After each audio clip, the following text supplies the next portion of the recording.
What's up tout le monde, c'est Christophe, aujourd'hui on se retrouve pour les Breaking News. Et aujourd'hui je vais donc vous parler de deux petites finalement informations à propos de premièrement donc du chargeur pirate entre guillemets et aussi donc du Smart Lock que je vais vous parler après. On va commencer à propos du chargeur pirate. Donc déjà si vous tombez sur ça c'est que vous avez vraiment pas de chance.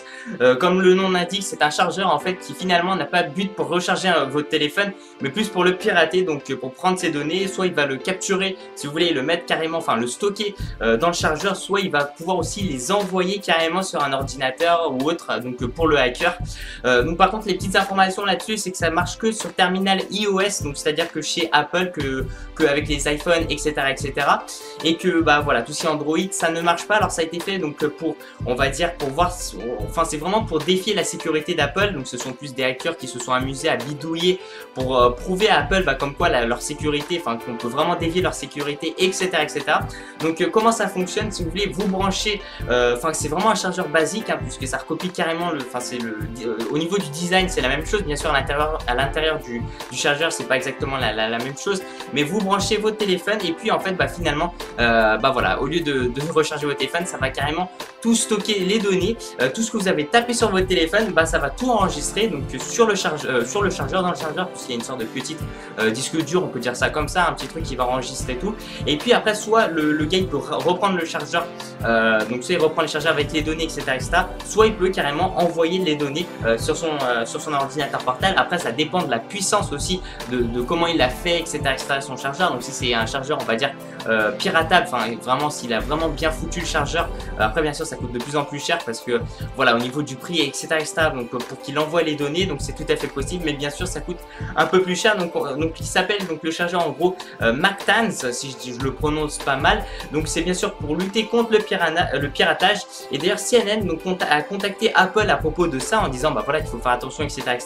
Et donc en plus de ça Apple n'ont pas voulu répondre à ce petit défi, on va dire. On dit bah ils n'ont pas du tout voulu répondre à tout ça. Ce chargeur, des chercheurs de Géorgie, donc Institute of Technology, ont voulu tester la sécurité mise en place par Apple. Ils estiment que la firme de Cupertino vante les mérites de leur procédé réputé pour plus être sécurisé que les autres mobiles. Ils ont donc parti de cette constatation et ont construit le projet. Donc les résultats sont alarmants selon eux, blablabla. En quelques secondes ils ont réussi à pirater un iPhone en utilisant un chargeur. Ce dernier ne s'est pas entièrement dévoilé mais il sera équipé d'une carte open source Beagleboard.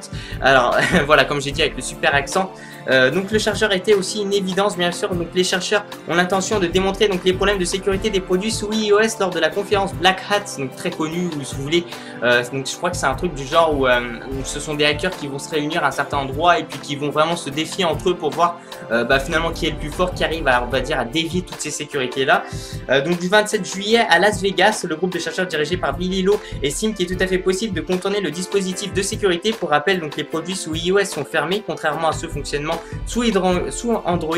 Par exemple, Apple a opté donc pour ce système dans le but de sécuriser au maximum ses terminaux. Les chercheurs ont donc identifié donc les gestes effectués par les utilisateurs pour contourner, donc si vous voulez, le problème. Et ce qu'il faut savoir c'est qu'en fait Apple n'a pas voulu répondre à tout ça parce qu'ils se sentent mal, on va dire, parce qu'ils arrivent quand même à dévier la sécurité d'Apple. J'avais envie aussi de vous dire autre chose, mais faites très attention au niveau des chargeurs. Normalement ça devrait pas vous arriver hein. Il y en a très peu et puis je crois que ça coûtait environ 40 $ le chargeur. Donc après bien sûr quelqu'un peut très bien l'acheter dans un pays on va dire un peu frauduleux, dans le sens où ça ne surveille pas trop pour ce genre de choses là, et puis après il le ramène en France et puis vous faites pirater.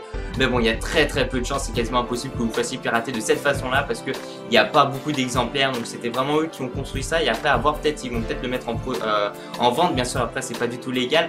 Donc mais bon, j'avais aussi envie de vous parler donc de Smart Lock en fait, si vous voulez, qui est une serrure virtuelle. Donc en gros tout cela va fonctionner grâce à votre téléphone portable. Donc par contre ça marche que pour les iPhone 4S et 5, et tout ça aussi bien sûr il faut se connecter donc en Bluetooth, la version 4.0, enfin 4.0 plutôt. Et bah voilà, vous pouvez donc bien sûr ouvrir donc votre porte bah, grâce à votre téléphone, pas plus besoin de clé. Alors ça c'est nouveau en plus de ça, donc ça coûte aux États-Unis 199 $, soit environ 200 € donc en France. Et vous pouvez donc bien sûr ouvrir votre porte donc grâce à votre téléphone. Alors comment ça marche? Donc bien sûr vos téléphones vont envoyer donc une donnée avec une clé de sécurité, et bien sûr si vous voulez chaque téléphone a un numéro de série et donc va aussi identifier par la porte en elle-même. Donc comme ça si quelqu'un a la clé de sécurité il ne pourra pas ouvrir votre porte avec son téléphone. Après, si vous faites choper votre téléphone ou si on vous vole votre téléphone, je pense que vous êtes dans la merde. Enfin, je sais pas après comment ça fonctionne, mais bon. De mettre un petit j'aime à la vidéo, ça fait super plaisir. Surtout de me suivre sur ma page Facebook personnelle. Merci encore pour tout, puis je vous dis à la prochaine. Ciao, ciao. Peace out.